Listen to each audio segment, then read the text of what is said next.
Okay, here we go. Sun's not up, but I am. First one in the car, heading out to Vermont. How far will you go for your beer?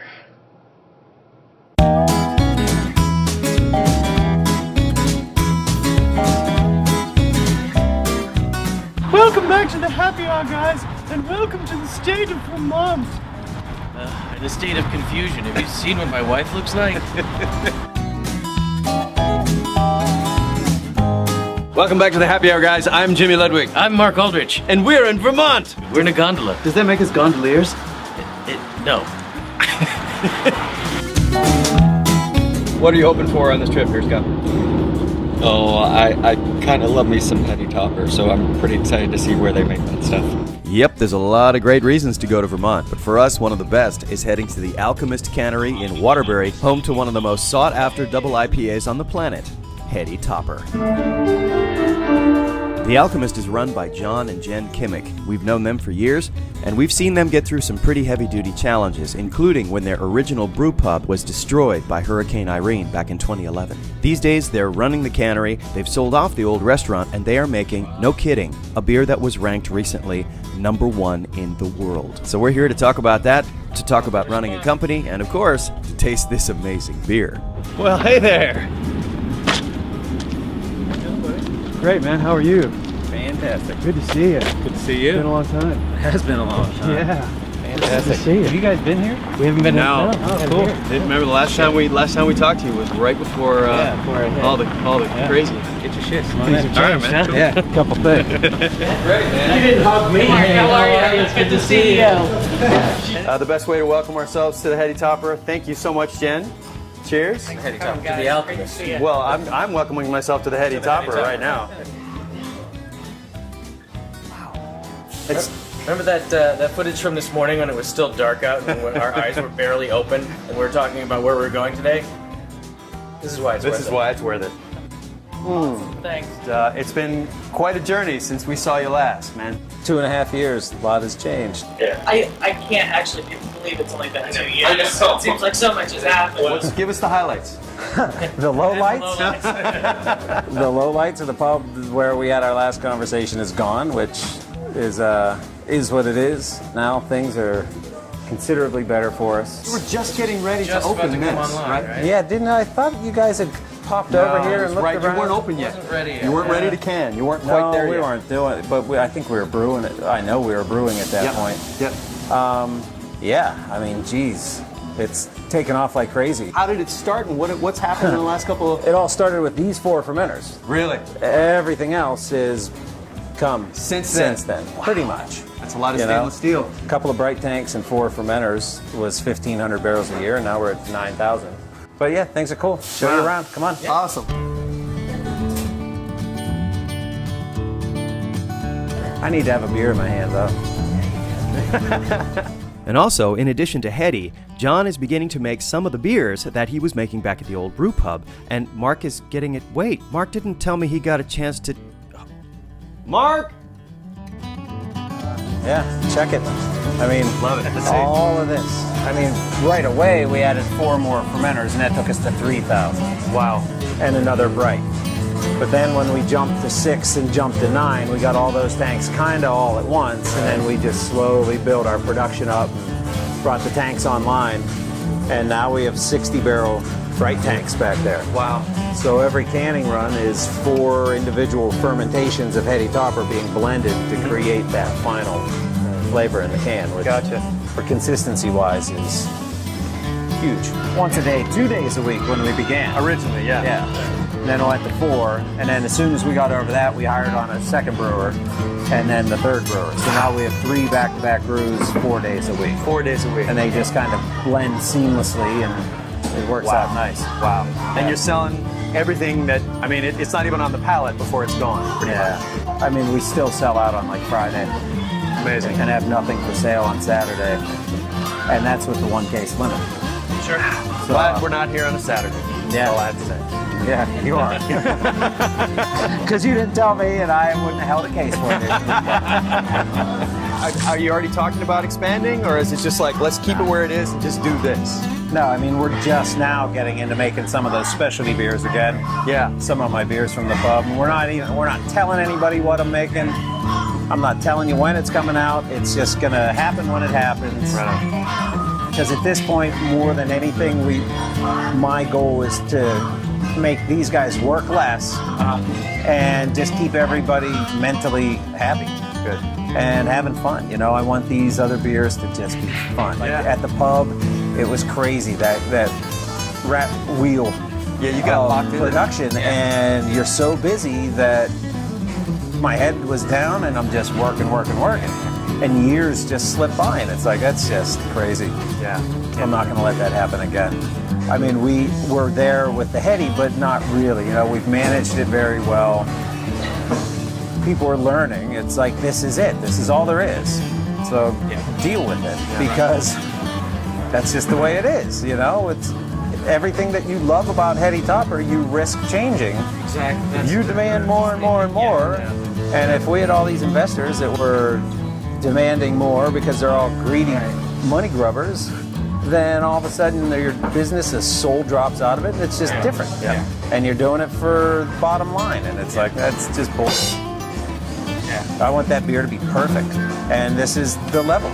Someday, who knows? I mean, I can't imagine. We would have to add on to the building to make any more Heady Yeah, Topper. I mean, and until you can clone yourself, and that's not an option. Yeah, no, the world does not need that, I can tell you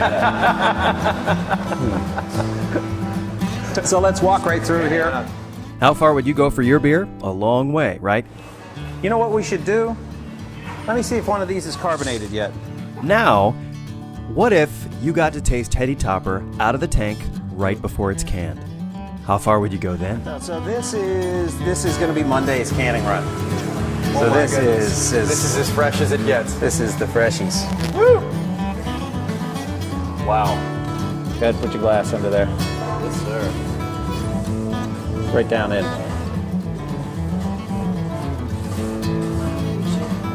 Yes. No. Now drop it for just a second. Lower it down. Oh, the perfect pour. Oh, it's a very different beast when it's this young. Wow. Now here's something interesting. Common belief with hoppy beers is to drink them as soon and as fresh as possible, because certain compounds from hops can fade over time.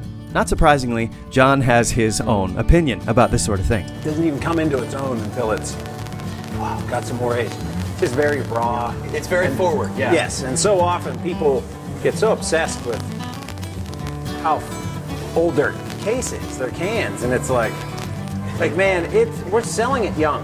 You know, it's like people don't get it. Give it some time. They think young, super fresh, and it's like, no, there is absolutely such a thing as too young for an IPA. I mean, it's alive, it's unpasteurized, it's unfiltered, there's all kinds of metabolic changes going in there, and it just develops like a bit of grace. Some of the as stuff it ages. that's a little more volatile here tends to calm down a little Yeah, bit. I mean, I think when it's young like this, it's aggressive and hoppy, but it's kind of ill-defined. Mm-hmm. You get all the pink grapefruit and the pine, but it doesn't come together just right until it's been in the can for, like, I think, I mean, the day we can it, I don't really like it, you know? Yeah. It's like 3 or 4 days in the can, it kind of comes into its own, and anywhere for, another month.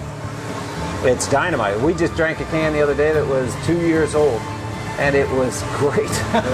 It was fresh, tasted beautiful and hoppy. I mean, it's very different, obviously. It's 2 years old and it's aged.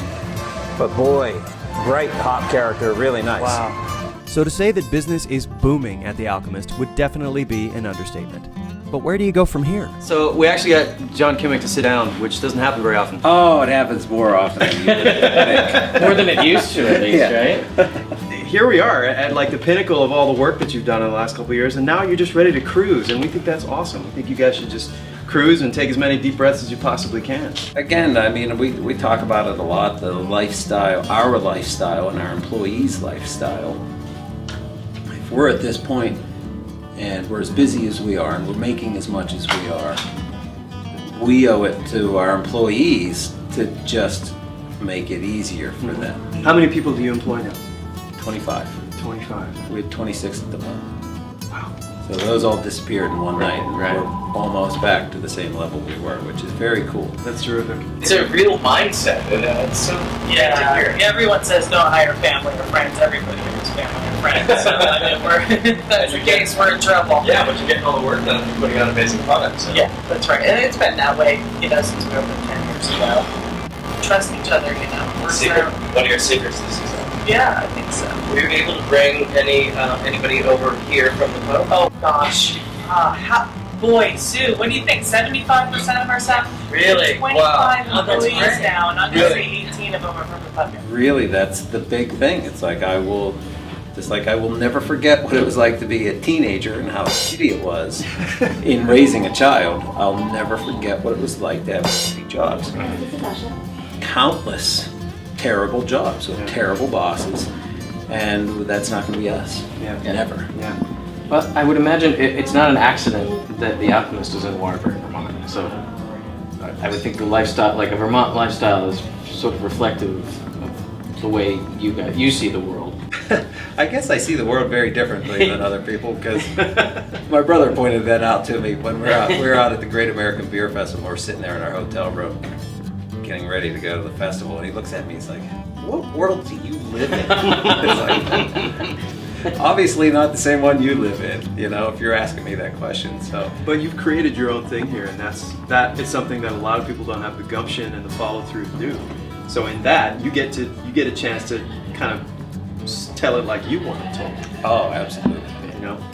I mean, that's all I've ever wanted in life, really. It's like I figured out very early on that I'm not an order taker.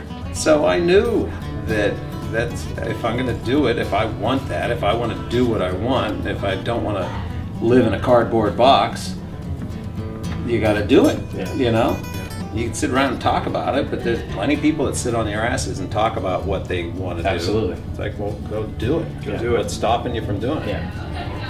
Nothing. Stand up.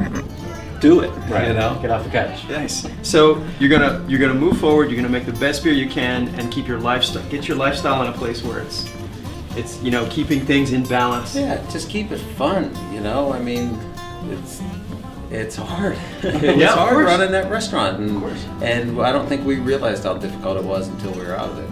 I don't know if you have your book contract yet for how to achieve success in the craft brewing industry. I'm not telling. Figure it out for yourself. Absolutely, and that may be It's it. like we had to do. My Tough shit. question is, there's a lot of people out there that are looking to you now as somebody who's setting an example of how to run a great company, how to do things the right way. If you're talking about having a quality of life and employing people, what would you say to people who are looking to try and maybe not replicate that, but looking to do their own thing? I mean, what have you learned that you think is useful? You gotta be a good human being to begin with. I mean, there's a lot of degenerates in the world, and there's a lot of people that really, really think only of themselves, whether they fool themselves into thinking otherwise. And I mean, that's like deep shit, man. You start thinking about But it's who basic you stuff, are too. as a Yeah. human and what you want to leave behind. Do you want to just be anonymous and squeak through and leave nothing behind, or do you want to have some sort of greater impact?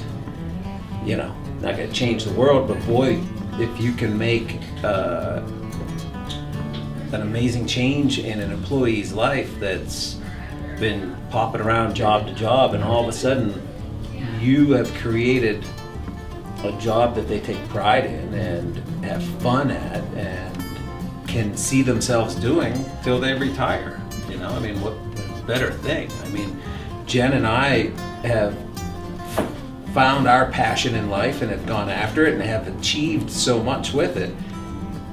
How can you spread that around? How can you give that feeling to other people? Because so many people are like, I don't know what I want to do. I don't know what I want to be. You try all different things, and a lot of people never find their niche, So if we can help them find a niche and make that niche for them, I mean, it's a very satisfying thing for sure. So how far would you go for your beer?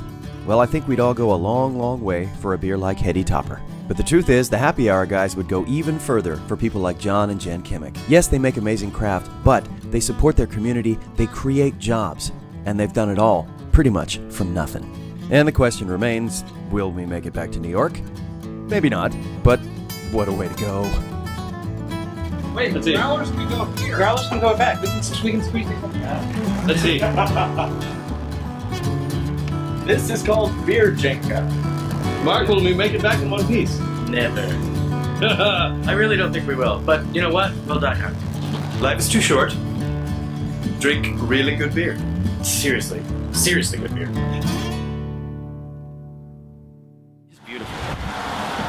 How far would you go for your beer?